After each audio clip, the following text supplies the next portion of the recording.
All right, we'll go ahead and get started here. So this session is being recorded for those of you folks out there. If you want to drop anything into the chat that you'd like a copy of the recording, anything like that, please let us know. We'll make sure and do our very best to get you a copy of this recording. Welcome to the Cybersecurity Expert Panel. My name is Rick Trujillo. I'm the Director of Cloud Services and Pre-Sales here at MicroAge. So I oversee a lot of what we're trying to do from a cloud and services delivery perspective. I work with our pre-sales team here just to make sure that we are speaking to clients on all of the up-to-date products and services that are available today. We're going to be specifically talking about cybersecurity data. I'm very excited about this conversation because this is a group of individuals that MicroAge has wanted to get better partnership with. But unfortunately, huge change of events over the past couple of years. What we were on track to do, it's kind of got sidetracked a little bit, right? But we're hoping to get back on track here. TechData is a valuable partner of ours. They're a valuable security partner of ours. They do have a lot of services that are can be very, very valuable to you, the client, especially if you've any CISOs out there that are listening in. If you're looking to enhance your security posture to your organization, you're looking for some processes, you're looking for vulnerability assessments, things like that. This is the team that that MicroAge will most likely want to partner with to engage with you on these opportunities. So I've done a lot of talking here. I'm going to let the folks on just quickly introduce themselves, and then Tracy, I think you're going to start us off with some dialogue around where we are in the industry today. Yeah, no, fantastic. Thank you, Rick, very much. So pleased to be here and really appreciate the partnership with MicroAge and my dear coworkers across TechData for joining me. So I'm Tracy Holtz. I'm the Vice President of our security solutions. So I've overseen our cyber range team as well as our services team, all of our vendor specialists across the organization, and all of our agnostic resources. So I've been in security for about 20 years, plus, I'll say. I won't age myself too much. I color my hair very nicely to do that, especially in today's threat landscape. It needs it a little bit more often than I think my hairstylist would like to. But that's what we all live and thrive for in today's world. So with that, I'm going to turn it over briefly to my colleagues and have them introduce themselves. Brett? Hi there, my name is Brett Scott. I'm a director here working under Tracy, and I oversee the TechData cyber range. Fantastic. And Brian? Hello, my name is Brian Dean. I am a field solutions architect specific to the vendor of Fortinet.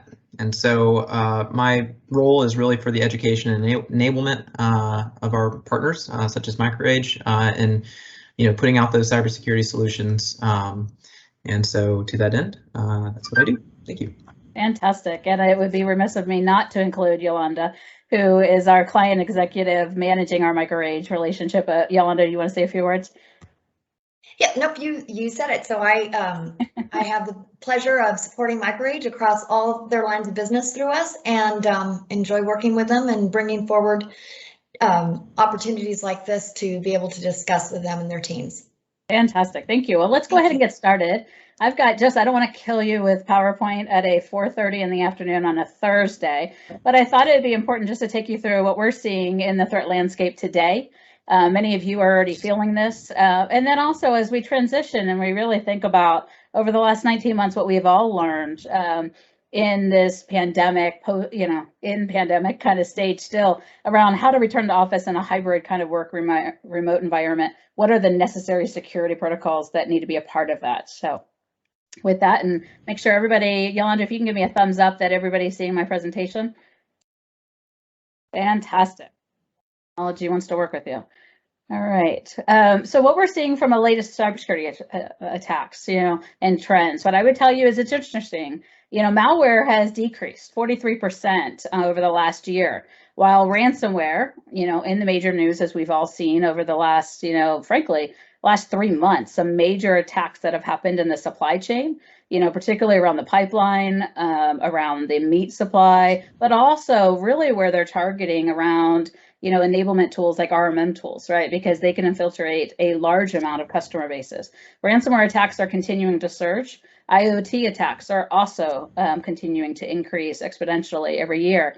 And when we think about that, it makes sense, that we're continuing to see those level of attacks And the number one risk that all of us have in our attack surface is the human aspect of that. And so we'll talk a little bit about that today around the necessity around security awareness. And October is a great month to remind about that. But also, it's not just something that happens around October. It's something consistently that you should be putting into practice on a regular basis and simulating exercises within your own staff around phishing attempts so you can identify your weakest links within your organizations and train them around how to be more cyber aware. And if we think about key findings, intrusion attempts continue to rise. The attack patterns have changed. Frankly, when we look at, the attacks that are happening today, network attacks are still occurring, malicious attacks, very targeted. The time that, the bad guys, like I like to mention, are sitting in networks and spanning across the architecture stems anywhere from 7 days on some recent attacks, all the way to 6 to 9 months to really gather the level of detail that they want to then go back into those networks and be very targeted on how they actually approach a ransomware attack. But what does this all mean to all of you? It just means we're more vulnerable, right? These are the kind of level of attacks that everyone is dealing with on a regular basis. And, more often not, every minute that you as IT specialists are having to mandate and really mitigate against. So it just provides an opportunity that there is a talent shortage today in this industry around cybersecurity. We all own that, right? We own the education in our own organizations, but we also own in developing our own professionals around being more cybersecurity aware, but then also investing in them technically, sales, marketing, all the great opportunities that still stem around this market. But let's not be, shy. In the IT environment itself, there's a labor shortage that exists in cybersecurity. And so we're doing our part as TechData, and really we've invested deeply in a cyber range. You'll hear very soon around a passage program that we're going to bring to market. And I'm going to turn in our panel this afternoon, ask some questions of Brett Scott as well, around how that is differentiating maybe what we're doing in market around developing skills and helping to make sure that those individuals that are taking and getting certifications are actually truly vetted and able to perform those tasks. And so we'll touch briefly on that, but these are our commitments back into the ecosystem to really mitigate this talent shortage that exists today. And if we think about just some really threat statistics, these are staggering results, frankly. The average cost around a data breach is around $4 million. I don't know many businesses, that really can recover from some of those kind of level of attacks. And so this is why it's critically important that you back up your data, that you have very strong incident response plans, that you've actually put those plans into place through a crisis kind of exercise, and that you're ready and equipped to be able to do those things on a regular basis. But understand that really the ability to remediate ransomware attacks really cost also just under $2 million. And so this is really the opportunity for all of us to just make sure that you're integrating a zero trust architecture. You're spending the time investing in updating your policies. You're managing your actual policies on a regular basis. You're putting your patches together. You're actually implementing cloud technology as you're migrating cloud workloads and those kind of technologies to ensure that we're keeping a safe architecture approach. And I'm going to just, quickly shift, because as we start to return to office and continue this hybrid and remote workforce, the demands that we've all incurred over the last 19 months, they've really changed, right? The way that we work, the way that we live, and the way that we operate. And when you think about that, it also means that our IT has to change in some ways on how we're managing hybrid remote workers. And so the right picture is probably what we all see today that we're working in, right? I, navigate around my house so I don't sit all day. I've got a home office that's half my craft room, to be quite honest with you, and adapted over the last 19 months to my office. But I actually go sit out onto a very much like a table like this just to get a different scenery. And then also I stand quite a bit in a standing desk just to make sure that I'm giving myself a different environment continuously throughout the day. And when we think about a hybrid workforce and a security approach to it, what does that mean, right? And it means that we need to develop and enforce device security. And so that means, current endpoint, malware protection. It means securing mobile and printers that are devices that are used in a home office outside of the office environment. And it's certainly encryption. And then when we think about optimizing productivity and collaboration, that's also really thinking about implementing a data loss protection strategy. And then zero trust, I would say, zero trust has been around for several years. You're seeing it more prominently over the last, 6 to 9 months, becoming much more strategic in sense of how we really look at security architecture. And that means, never trusting, always verifying, and it's certainly leading with multi-factor authentication kind of solutions. And then as we continue this digital transformation that we're all on through a hybrid work environment, those investments are going to continue to increase. And that means investing in security technologies around those technologies. So meaning CASB, SASE solutions. Those are all very much new, innovative security opportunities in the cloud and cloud workload protection that needs to be managed through those environments. And then lastly, we have to empower our people. We have to get them be much more proficient in being security aware. It's also training them. It's continuing to train them on a regular basis with programs and tools like phishing and simulations and things like that. And so I'll leave those 5 key, recommendations for you to consider as you kind of take that next level into a hybrid workplace. So with that, I'm going to turn it over to this amazing, talented panelist. We've all introduced ourselves already. So I'm going to stop sharing, and then I'm going to, many of you actually sent questions in, and if you have further questions, make sure you're using the chat session. We really like to be chatty, as I like to say, and make sure that we're answering the questions that you have most and utmost important to you and your businesses. And so when we think about kicking off some of these questions, I'm going to first turn it over to Brett. And as director of the cyber range, director of our solutions at TechData, maybe share some thoughts to me, the audience, around what you feel the state of security is in the landscape today. Yeah, it is something everyone is probably personally aware of, the significant reduction in security posture that's been going on. I just wanted to let you know it's happening to everyone. So if you considered where you were 2 years ago to be 100%, and we'll wink and smile and say, okay, sure, whatever, Brett. But the fact is, if that was 100%, my guess is that you're now at 15% of that. And how did that happen? It happened because we had these massive workforce shifts. Everybody was working from home. Everybody was returning to the office. Now everybody doesn't want to go back to the office, so there's a hybrid thing. That's a third and distinct problem, right? One's one problem, one's another problem. This is a third and distinct problem that we're dealing with now when you're working in a hybrid environment. And so all of that shifting around has created large seams in security architecture and security posture and defenses. At the same time, the bad guys went absolutely crazy. They launched massive cyber attacks. I'll give you an example. We have an ISAL, an information sharing and analysis organization, and I was getting performance alerts sent to me by our team going, hey, our servers are kind of choking a little bit. And I'm thinking, this is the biggest data system I've ever operated. How is it even possible for this thing to be choking? And so started digging around in there and found that the reason why it was choking is because in 24 hours, 8 million new malware domains were registered. We just kind of pondered that a bit, right? And so that's just an example of how asymmetric the threat is to us. We are all assuming we have good resources and good companies and things like that to help us do things. We are outgunned, out-resourced, out-talented, everything. We are not used to fighting this kind of fight. And from our standpoint, everyone that's on our side of the fight always loses. So when you're fighting this asymmetric threat, you're going to have to get some help. Because I don't care how good or smart you are, you ain't good enough and you ain't smart enough, right?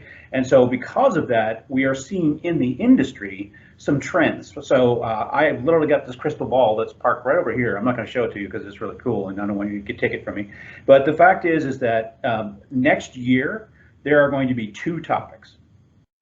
Simplification, right? When you have a lowered talent pool within your security organization, and a lot of your blue teamers left because they got burned out, right? 85% last year said they were considering it. It's not been 85% that have left, but I'm telling you, a large amount of blue teamers said, I don't want to do cybersecurity anymore, I'm going to do something else. Those are the people who would have educated your new people on how to do cyber within your organization. So We had a terrible cybersecurity skills gap. We've had a massive exodus of people leaving our businesses or even leaving the industry. And the bad guys at this time went absolutely nuts with innovation and investment and resourcing and so forth and so on. So every organization is looking to simplify what they're doing so that their lower skilled folks can be more effective. And then the second part of this is orchestration. So it's not anything but orchestration, right? What is orchestration? That means you have your eyes up, you've implemented zero trust, you can see things going on, and then you can have scripts automatically remediate the dull, boring, and dangerous stuff, right? And so those are the two big trends going on: how it happened, why it's happening, and why it's going to continue to keep happening. And those are great insights, Brett. And Brian, based on what Brett just shared around the threat landscape today, how are you seeing Fortinet innovate their solutions, and maybe what are the top solutions that you're seeing in demand around the Fortinet fabric? Well, to Brett's point, like as we look at, say, for example, cloud and security, that seems to be the hot button right now. Everyone's kind of doing that lift and shift into the cloud. And so specific to that, there's really kind of maybe like three key elements to securing your cloud infrastructure. Boils down to application awareness, email, and cloud infrastructure. And so really when we look at like the cloud infrastructure in particular, we say, all right, everything's up in the cloud. There's all types of network monitoring tools. There's the AI learning tools, and all these resource machines there that are providing potentially an expanded attack surface. And it's very tempting for, the person that's moving into the cloud to just say, okay, well, I'll take whatever the cloud service provider is gonna provide for me. But that might not be the best fit when you consider that you might be blending an on-premise solution with, say, a cloud-based solution, and you'd like to have less complexity.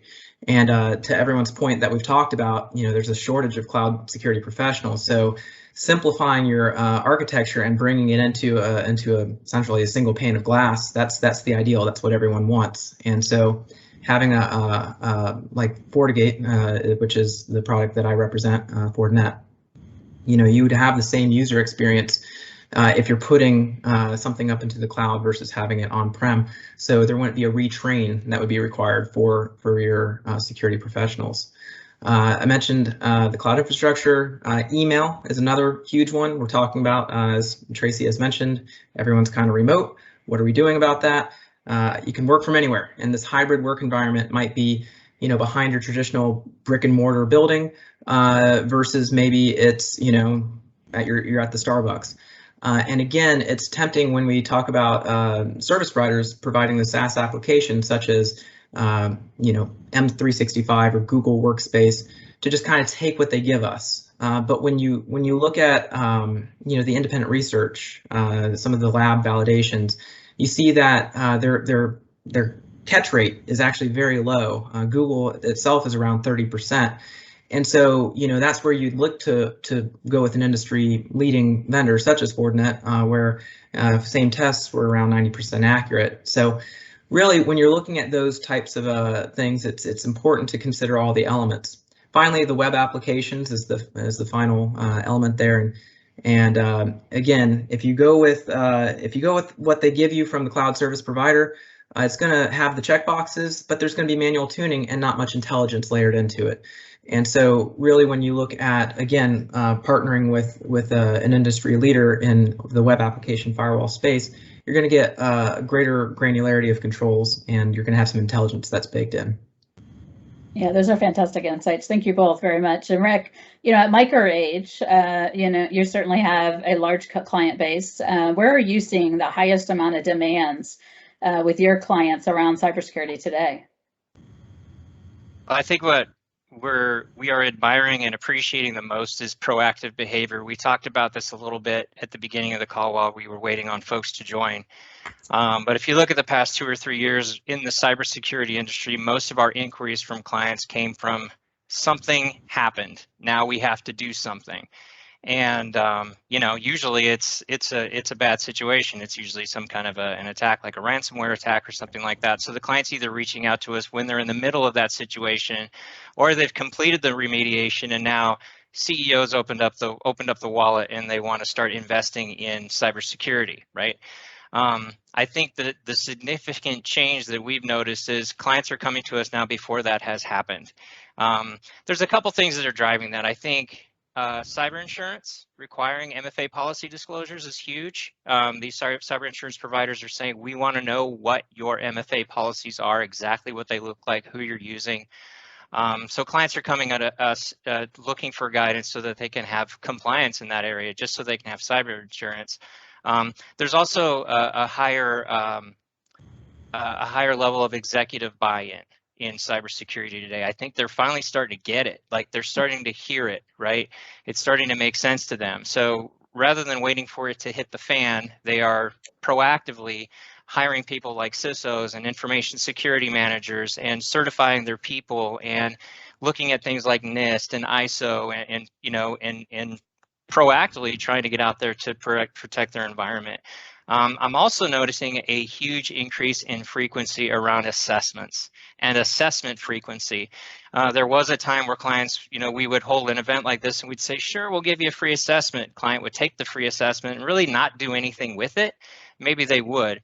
But now there's proactive behavior around they want to know what we can do from an assessment perspective. And, you know, Brian talked a little bit about Fortinet and, you know, his you know, what he has to offer in that arena. And, you know, CTAP is a pretty popular tool that can be leveraged from an assessment perspective.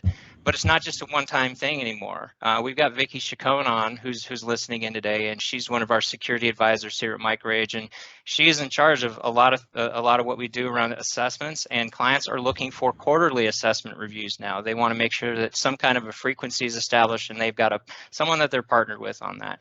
So that combined with, you know, information security management methodology, you know, security and compliance, security around the point of collaboration. I think Brett mentioned it earlier.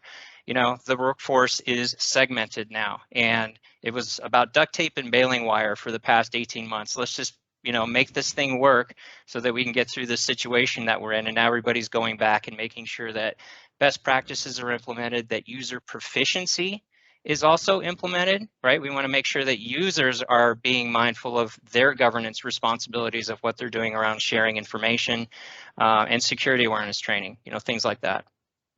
Yeah, no, those are great points, Rick. Thank you very much for that. And, you know, I think assessments back in the day used to be leveraged more from a pipeline, maybe perceived in that manner. You know, certainly today with the amount of focus around security, around the amount of policies, the amendments flowing down, regulations flowing down as well, whether that be in the federal sector or even those coming into the commercial sector, right? You know, it's all around managing risk, and assessments provide a phenomenal baseline risk factor. And then to your point, Rick, you know, around getting a quarterly assessment provides you a better check and balance, right? Around how you're mitigating risk in that environment too. So great opportunities for everyone. You know, I know Brian touched on CTAP with you, and that's a phenomenal opportunity. You know, Brett, maybe share just a few thoughts of your ideas on how the cyber range could certainly play a role in that, whether, you know, may not be from an assessment perspective, but certainly from ability to assess technology and look at solutions. Absolutely. So I was brought to TechData in November 2016, and we brought in top 1% cybersecurity talent, right? So TechData is big enough and has enough gravity in the marketplace. Plus, they get more war, so it's a funner place to be a cybersecurity person, right? So we attract and are able to retain this really amazing cybersecurity talent. And what we do with that is we throw it at our technology vendors and the things around us, both from an adversarial perspective, but also hey, here's this kind of attack. How could we mitigate that with what combination of solutions? How do we effectively do that? And then, of course, what we do then is we bring it back out to our vendor and partner community, and they show it to their end customers, who could be you guys, for example. And we show them, hey, look, here's what you get when you use this technology. But if you spend a little time doing this, here's how much more you get out of it.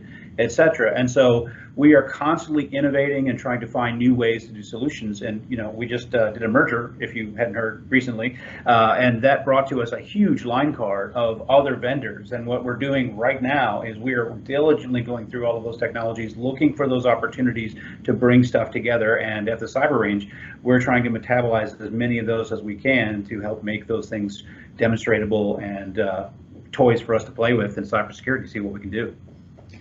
Yeah, thanks for Brett for that. And probably one of the key ones is us being able to show ransomware mitigation, right? And actually attacking it, right? And showing that real time. And that's a powerful tool to leverage technology wise, but then also really show how the outcomes of that is being demonstrated, right? And I think that's a powerful opportunity for all of us to leverage.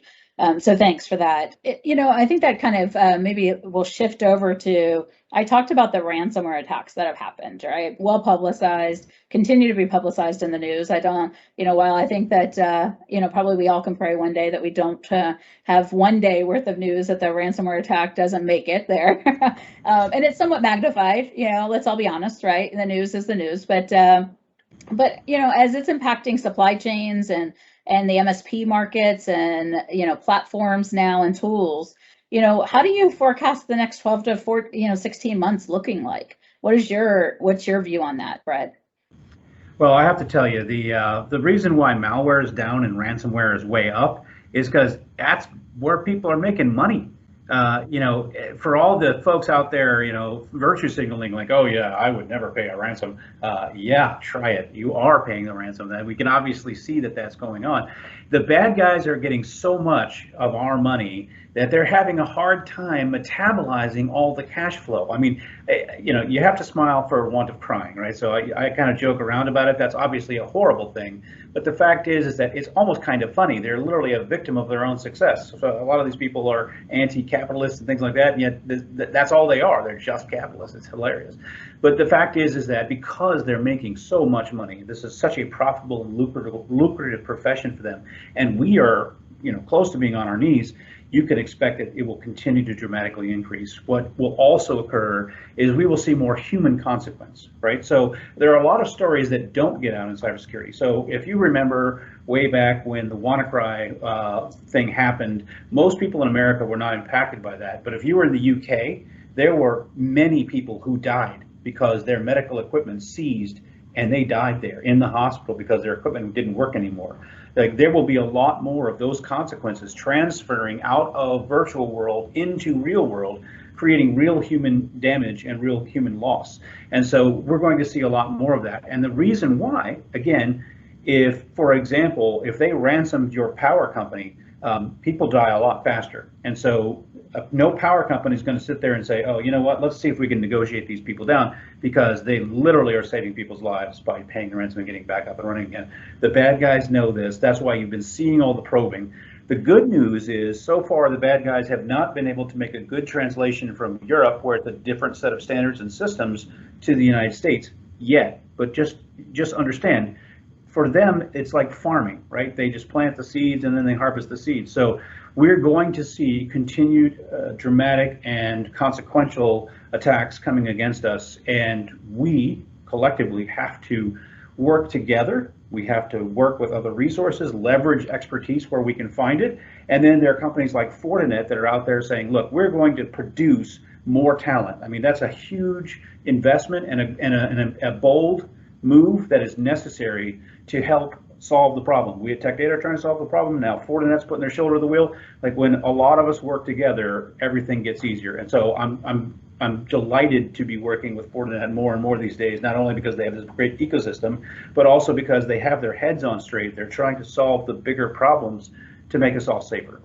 Yeah, it's all around a mission to solve for the skill shortage, right? And play a vital role into that. And we all do, own that responsibility out in the market today, all of us.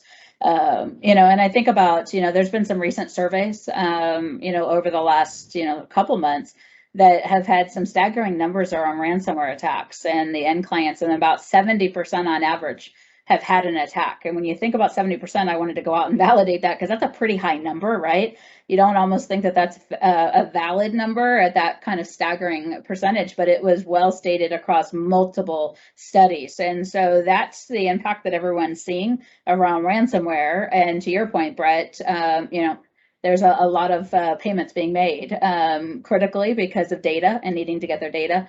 But it also does show that the opportunity exists, that you really need to have a solid, ransomware mitigation strategy, but a data backup strategy as well involved into that. So it's a tremendous opportunity for us all to play and help MicroAge and your clients really, through those two pieces, an incident response simulation or tabletop exercise and how to be more proficient in that. But then secondly, what is your disaster recovery plan and making sure it's bulletproof, because you don't want to wait until something happens to then test it.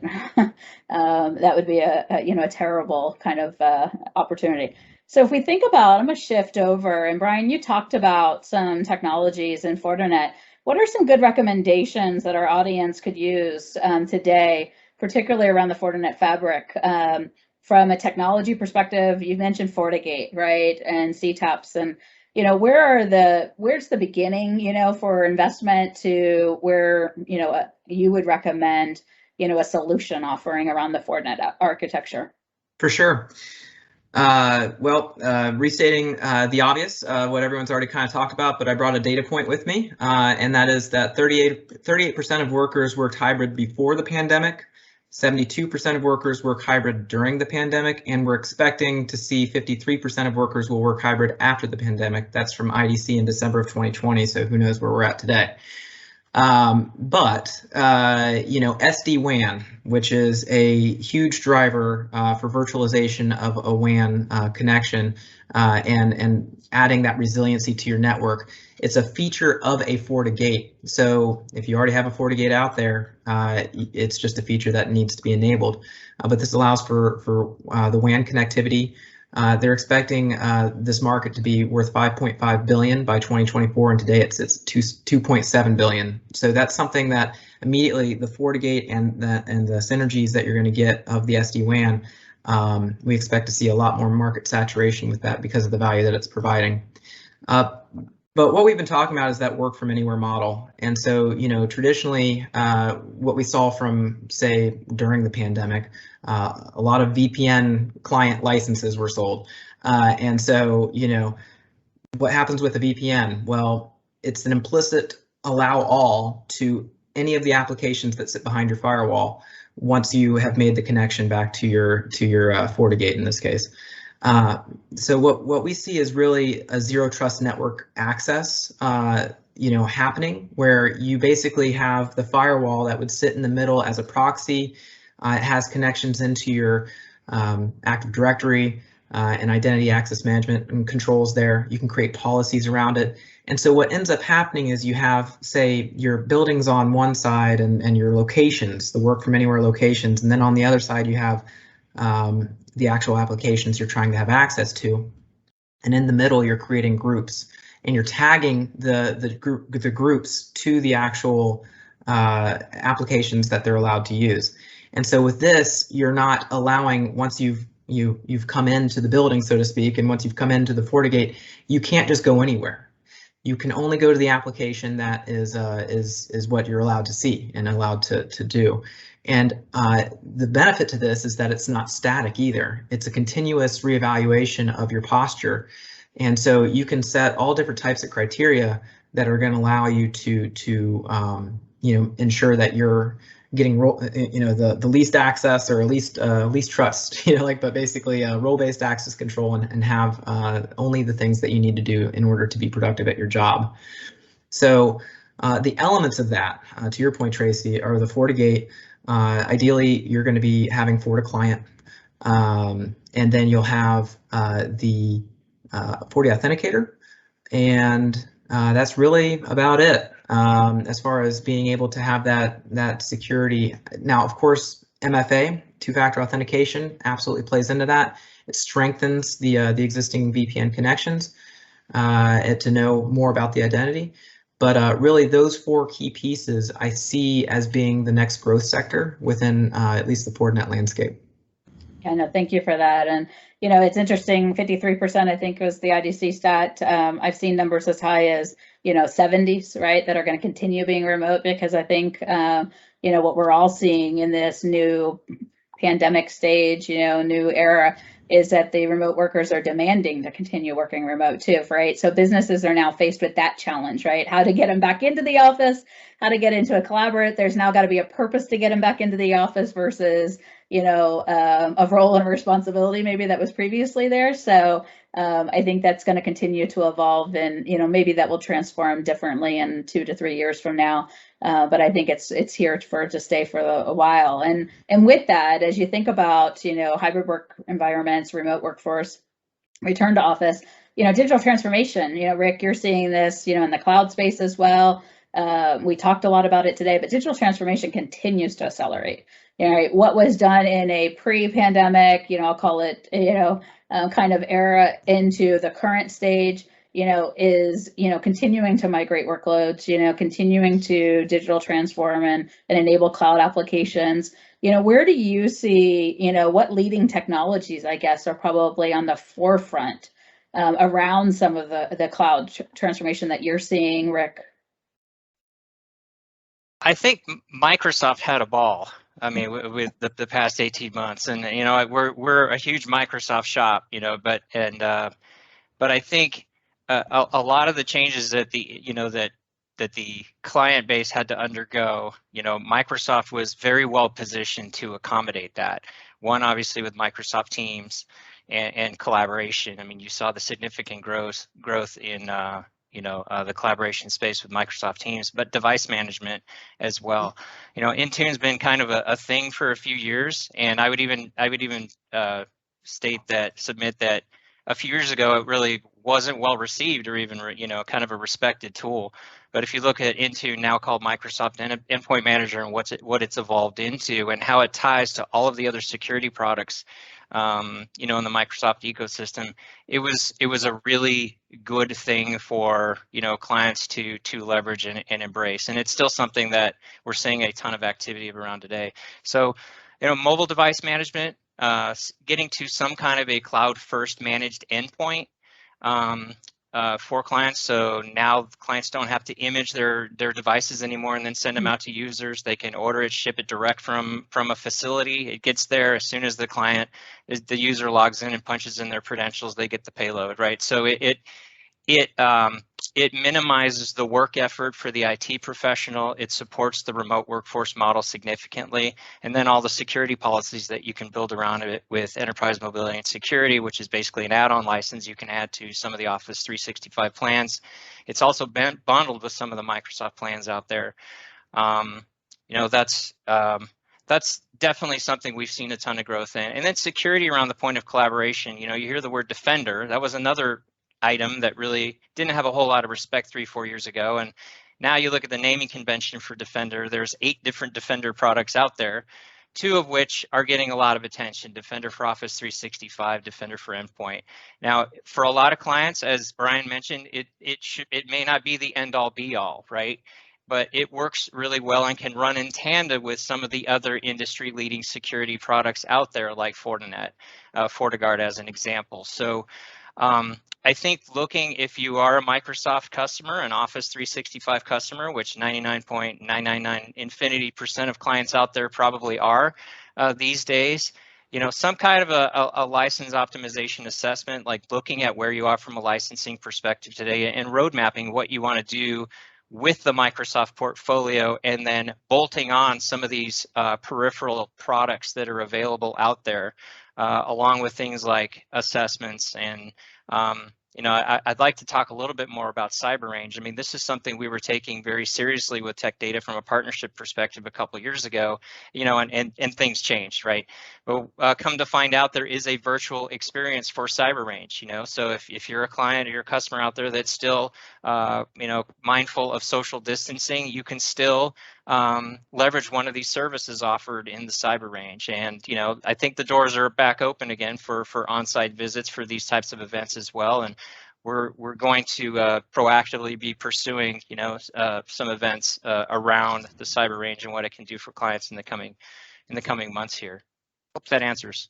Yeah, no, that was a fantastic answer, and thank you for that. The cyber range, we've been busy through pandemic. I think no shortage of anywhere from 10 to 25 events every month that we host virtually on average, I'd say, some larger.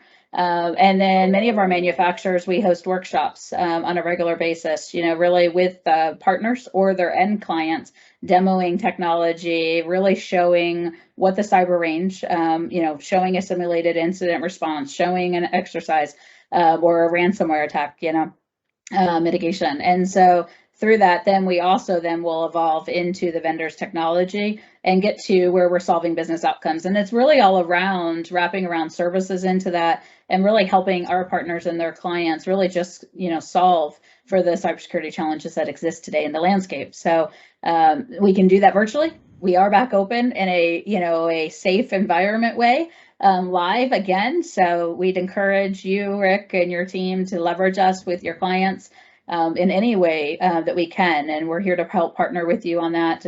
And certainly Brett can give a few more things. I would say one of the things I will turn it over to Brett here shortly is where we're taking the cyber range and leveraging it as a means to help with the skills shortage. And what I mean by that is think of two areas immediately: pen testing and SOC analyst, right? Two of the highest demand areas that we see. And we're able to vet and be able to provide that kind of overview, assessment ability for those individuals, candidates that are actually been recently certified, gone through a certification program, gone through a university, or maybe sitting in work today in an IT other role, but looking to evolve into those like positions.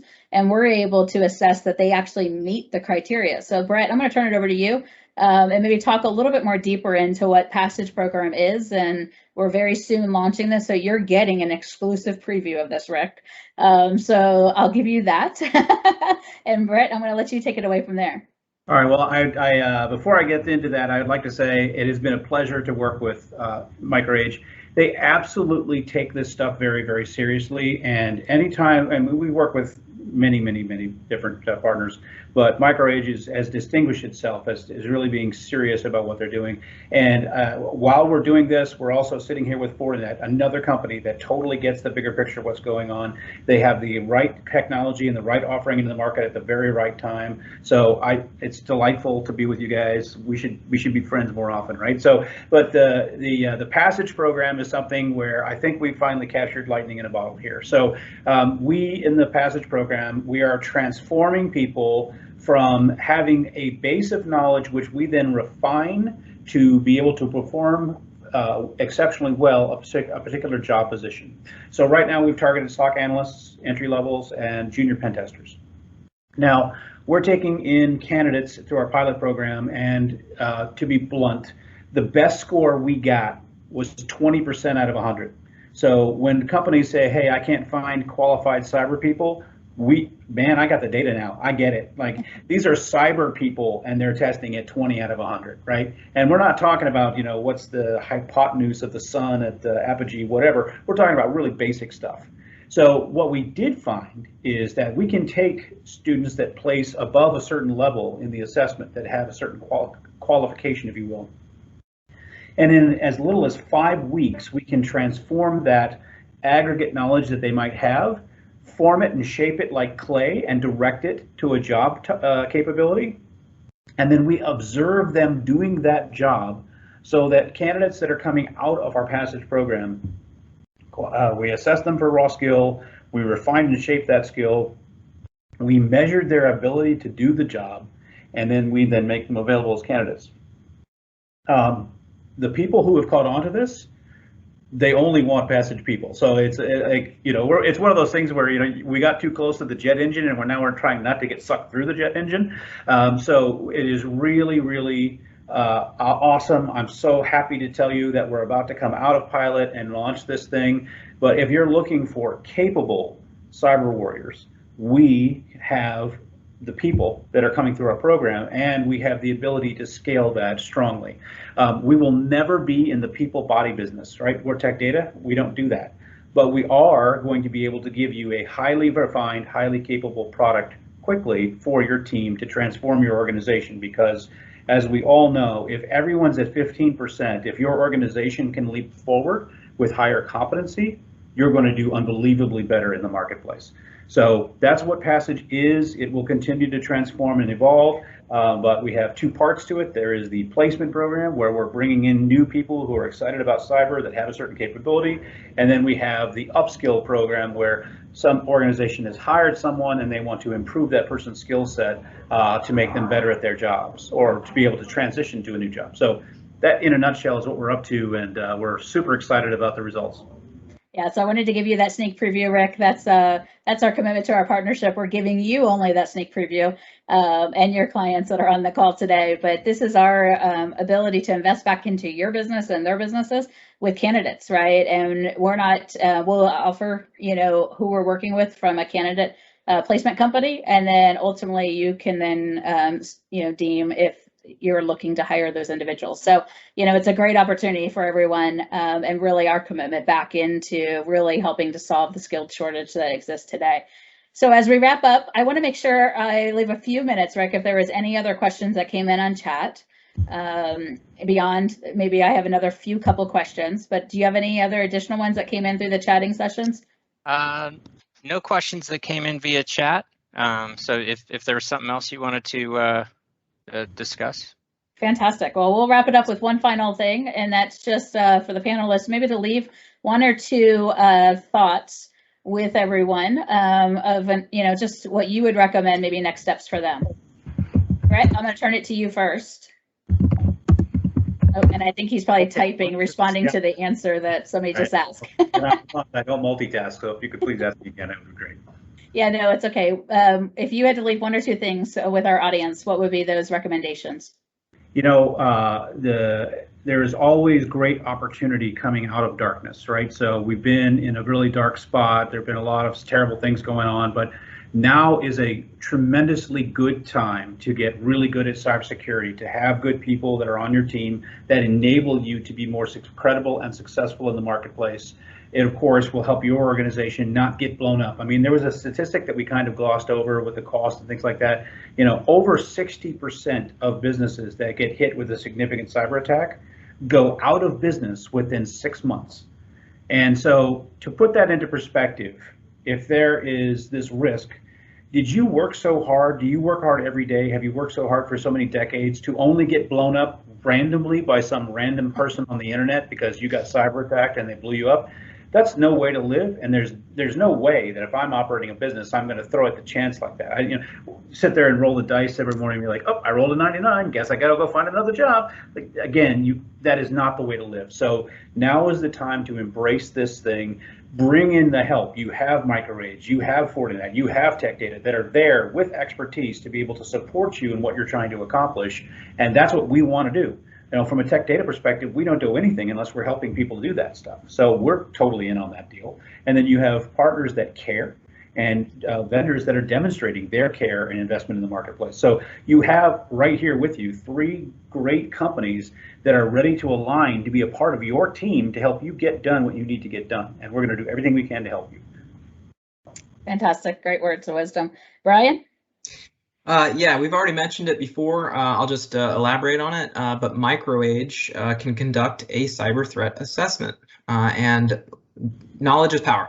So having a data-driven approach to understanding where your strengths and weaknesses are is critical to understanding, well, how do we solve these challenges? And so I would highly encourage you to reach out to Rick and team to say, hey, let's get one of these done. And Rick can do it for the email, or through Fortinet, I should say.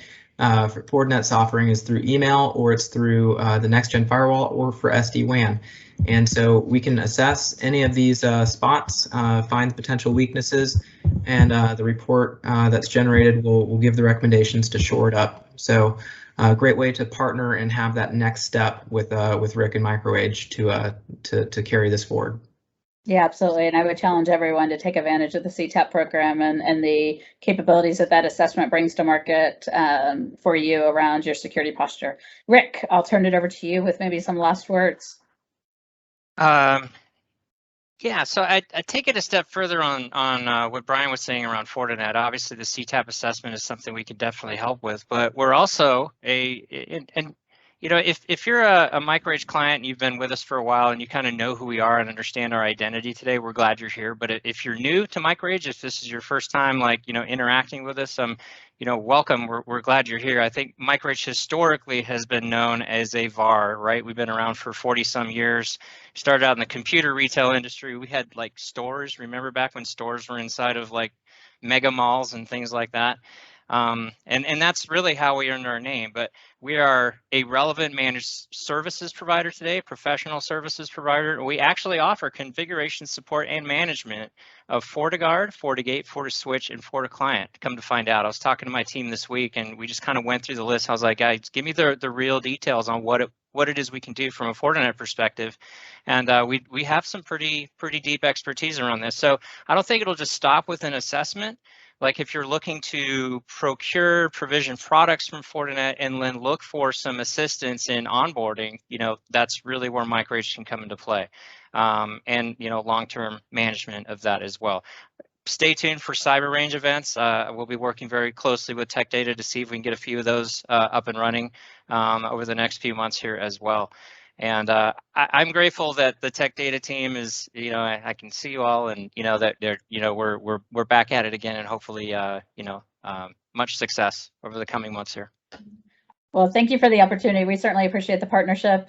We appreciate the opportunity to serve your clients, and you know, to your echoing your words there, right? Wrap around, you know, Fortinet products, you know, services. Start with assessments, provide services around those products and solutions. Ultimately, leverage our cyber range, leverage all the expertise that sits within MicroAge, but as an extension to MicroAge, our team is here to help support you, right? We don't represent TechData in that manner. We represent you as MicroAge. So we're here to help support you. We can demo product, we can put proof of concepts. We've got phenomenal security talent on staff, to Brett's words. And, you know, my commitment is we're here to help support you and grow your business. So we're here to help solve your cybersecurity challenges. And ultimately, let's all be safer and continue educating ourselves. And really, thank you again for the partnership and the opportunity to speak today. Yeah, many thanks. Thanks everyone for joining. Thanks, everyone. Take care. Thank you.